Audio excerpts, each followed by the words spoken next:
Guys, akit tayo sa bundok. Kukuha tayo ng pagkain ng kambing. Yan tayo dito sa mini hanging bridge. Ayan. Uy.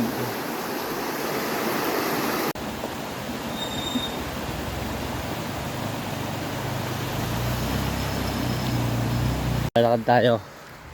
Akit tayo. Guys, doon naman tayo kukuha. Yan, tayo kukuha.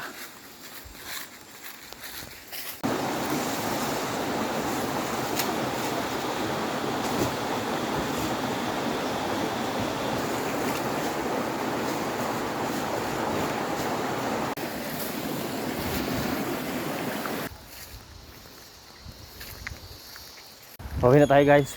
Nakakuha na tayong 2 sako.